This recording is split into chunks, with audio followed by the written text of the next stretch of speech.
So Chris Ruffolo. I do many things, but my main thing is teach PE. That's like where my income comes and most of my time. And I am from a suburb of Chicago that no one's hardly heard of called Palos Heights. I didn't even think about being a teacher. Like, I thought I would be working in fitness in some way, but you know, you go to a gym and all they do is they want you to sell to people and they want you to make people feel bad. And I'm like, no, I don't want to do this. So all throughout high school, I was an athlete. Through a friend in intramurals, they were like, hey, you should come out to rugby practice. And so I went out to rugby practice and I was like, this entire game is about getting the ball. And I was like, I love getting the ball. It was just like this match made in heaven. And from rugby especially, this detour, right? Life just took off and I got to travel the world to play rugby, met really cool people. So the rugby story was really like we all started it together. These girls wanted to play and I was dating the boys coach at the time, and the boys coach was like, hey, like, why don't you come on and check rugby? And I was like, oh, okay, I'll just see what it's like, and like never left because the girls were like, we want this so bad. 2007 was the last year with the main group. I planned on only coaching while they were in, but loved it so much. Like I had one more year, but after 08, and you get a different group of girls, and all of a sudden you have 5 showing up at practice when I'm working and driving.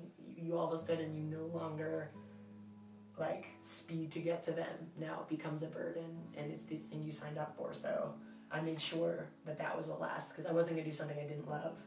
But I remember at the end of that barbecue, closing barbecue, one of the players had a truck, and I made sure I spoke to each player individually, and I would give each individual like letters to read like on the plane ride, like what I thought of them and what they brought to the team. And I remember writing all those, and I remember having the conversations of the truck and how much they meant to me. So it was closure, I guess.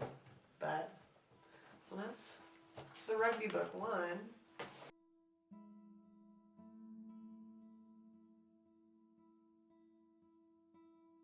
And coaching ended, and then you're kind of left, and now you're not tied to that sport anymore. Then it was what's left, and this thing I cast to the side of being a teacher, this thing that would help me, you know, pay the bills so I could continue my rugby habit. Now I was like, well, what if I put a lot of effort into this? Like, what if I actually went hard at this like I did other things? And that was like the beginning of this questioning, of this filtering and funneling of kids in PE through athletics as the only way to get anywhere through those things.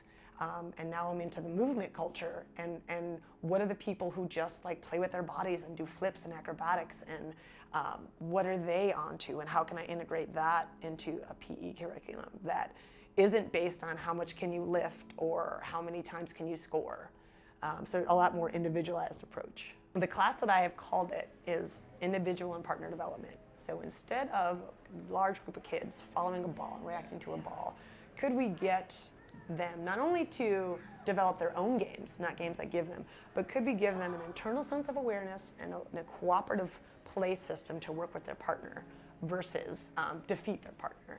So could we make it a cooperative effort, and could we make PE a place to learn instead of just do stuff? Typically we start off with them learning individually about their body. So we'll go through some movements that I know are challenging for them, and then we'll talk about why they're challenging. We'll look at the ankle, for example. We'll do some ankle movements. If they struggle, I'll give them some alternatives to make it easier. Then we'll do movement challenges in that same realm, like, hey, could you walk across this board only on your tiptoes? Can you pivot only on your tiptoes? So it's a lot of game-based play based on individual concepts.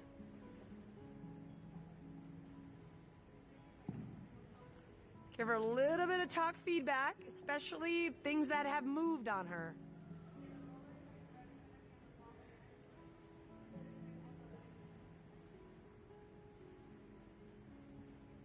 Oh, that was amazing!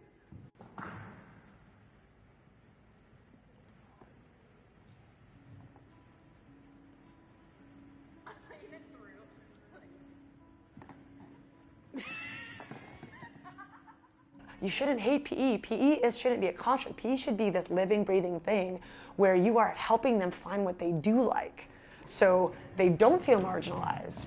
And so when they leave, they can just do weird stuff on the floor and they can keep their movement going versus like, nobody's around, I don't have the ball.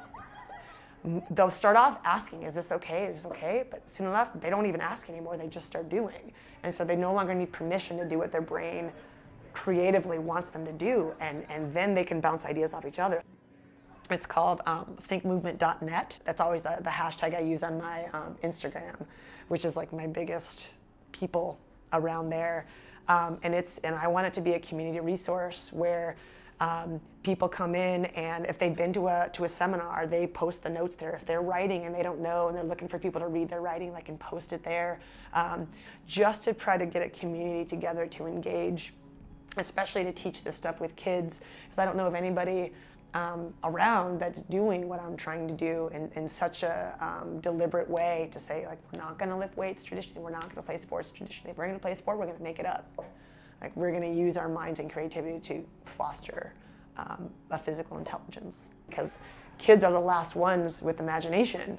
And if we beat it out of them, and if we run it out of them, and if we say, no, this is work and not play, then that's where they're going to think, like, fitness is boot camp, fitness is sweating. Like, not really. Fitness is what you make it to be. Like, are you having a good time? Are you engaged in it? Do you like what you're doing? Like, these are the questions that I think need to bubble up to the surface.